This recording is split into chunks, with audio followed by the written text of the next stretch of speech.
खबर उत्तर प्रदेश के आजमगढ़ जिले से थाना मुबारकपुर द्वारा चांदपट्टी रौनापार में न्यायालय के आदेश पर जिला प्रशासन द्वारा बड़ी कार्रवाई की गई। धोखाधड़ी से अर्जित धन से क्रय की गई लगभग 50 लाख रुपए मूल्य की भूमि कुर्क की गई। डॉक्टर अनिल कुमार वरिष्ठ पुलिस अधीक्षक आजमगढ़ द्वारा अपराध व अपराधियों पर प्रभावी अंकुश लगाए जाने के निर्देश के क्रम में वादी मैनुद्दीन पुत्र स्वर्गीय अब्दुल गफ्फार के तहरीर पर थाना मुबारकपुर पर मुकदमा अपराध संख्या 324/25 धारा 406 506 भारतीय दंड विधान पंजीकृत किया गया। विवेचनात्मक कार्रवाई करते हुए संपत्ति कुर्क हेतु न्यायालय मुख्य न्यायिक मजिस्ट्रेट आजमगढ़ के यहाँ रिपोर्ट प्रेषित की गई थी।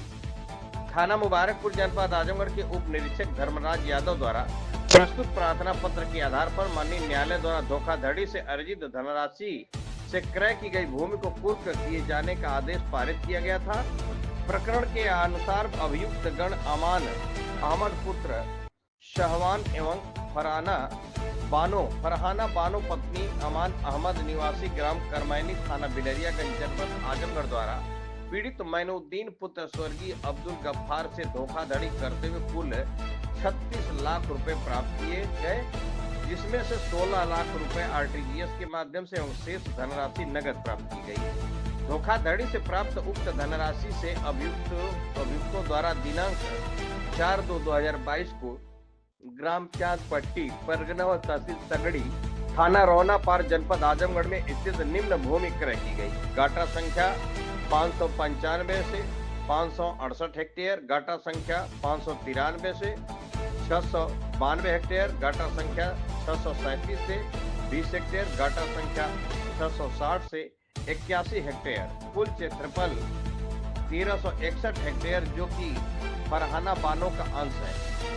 माननीय न्यायालय द्वारा पत्रावली में उपलब्ध बैनामा बैंक अभिलेख लेखपाल रिपोर्ट एवं अभियोजन के तर्कों का सम्यक परीक्षण करते हुए यह स्पष्ट रूप से पाया गया कि उपरोक्त भूमि आपराधिक कृत्य से अर्जित धन से क्रय की गई है, जिस पर अभियुक्त का कोई वैध अधिकार नहीं बनता। उपरोक्त कुल संपत्ति का मूल्य लगभग 50 लाख रुपए को अंतर्गत धारा 107 बीएनएस के तहत दिनांक 13/1/2026 को मुख्य न्यायिक मजिस्ट्रेट आजमगढ़ द्वारा पारित आदेश के क्रम में आज दिनांक 14/2/2026 को जिला मजिस्ट्रेट आजमगढ़ रविंद्र कुमार के द्वारा निर्गत पूर्ति का आदेश के क्रम में उक्त संपत्ति को क्षेत्राधिकारी सदर आशा जायसवाल, प्रभारी निरीक्षक मुबारकपुर शशि मौली पांडे, नायब तहसीलदार सगड़ी संजय राय व राजस्व और पुलिस की संयुक्त टीम की उपस्थिति में ढोल नगाड़ों के साथ आम जनता की मौजूदगी में कुर्क किया गया।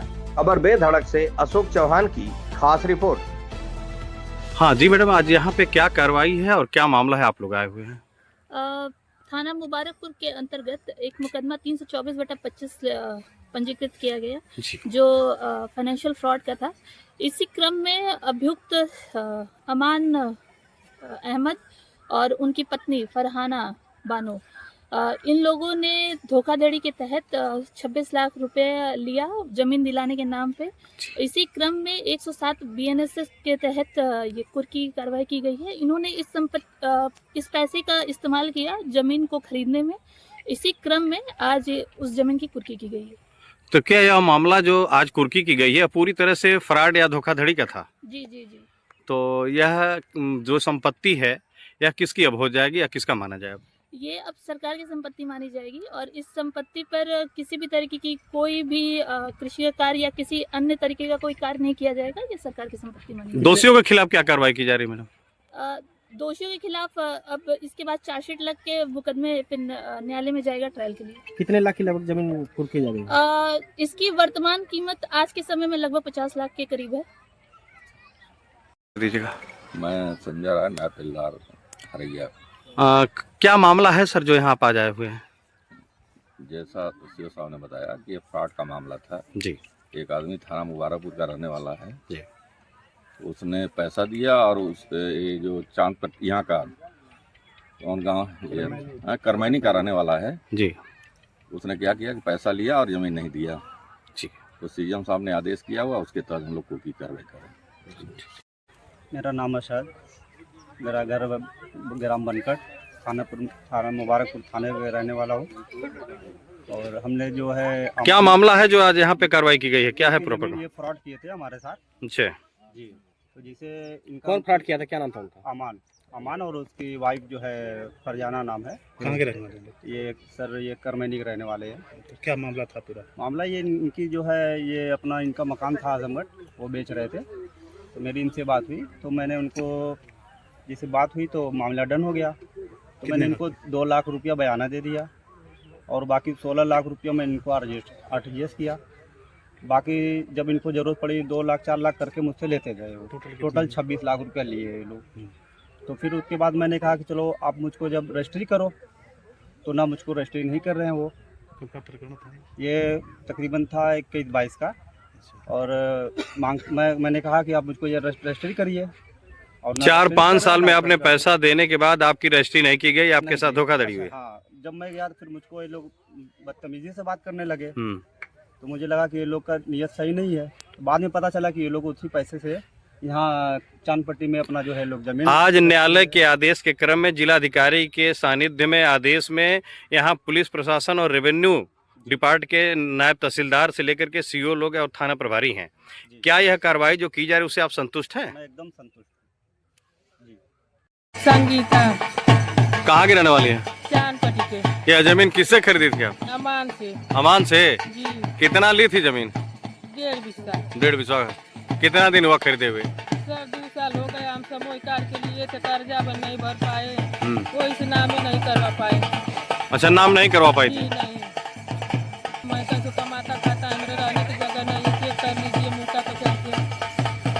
सर्वसाधारण को सूचित किया जाता है कि श्रीमान माननीय मुख्य न्यायिक मजिस्ट्रेट जनपद आजमगढ़ के आदेश दिनांकित 13/1/2026 के क्रम में सरकार बनाम अमान अहमद मुकदमा अपराध संख्या 324/2025 धारा 406, 506, 420, 120B भारतीय दंड विधान थाना मुबारकपुर जनपद आजमगढ़ के अभियुक्तगण अमान अहमद उर्फ अरमान पुत्र साहबान व फरहाना बानो पत्नी अमान अहमद निवासीगढ़ करमैनी थाना बिलरियागंज जनपद आजमगढ़ के प्रकरण वाद संख्या 2172/2025 अंतर्गत धारा 107 BNSS थाना मुबारकपुर जनपद आजमगढ़ के तहत अभियुक्ता फरहाना बानो पत्नी अमान अहमद उर्फ अरमान ग्राम करमैनी थाना बिलरियागंज की ग्राम चांदपट्टी तहसील सगड़ी आजमगढ़ में स्थित गाटा संख्या 593 से 0.0692 हेक्टेयर, गाटा संख्या 637 से 0.0020 हेक्टेयर, गाटा संख्या 660 से 0.0081 हेक्टेयर व गाटा संख्या 595 से 0.0563 हेक्टेयर जमीन दिनांक 14/2/2026 को जिलाधिकारी आजमगढ़ महोदय के आदेश से कुर्क की जाती है। यह संपत्ति आज से सरकार की है और इस पर सरकारी बोर्ड लगाए गए हैं। आप सभी को सूचित किया जाता है कि इनके साथ छेड़छाड़ न करें और इस पर किसी भी प्रकार का अन्य कार्य नहीं करेंगे। धन्यवाद।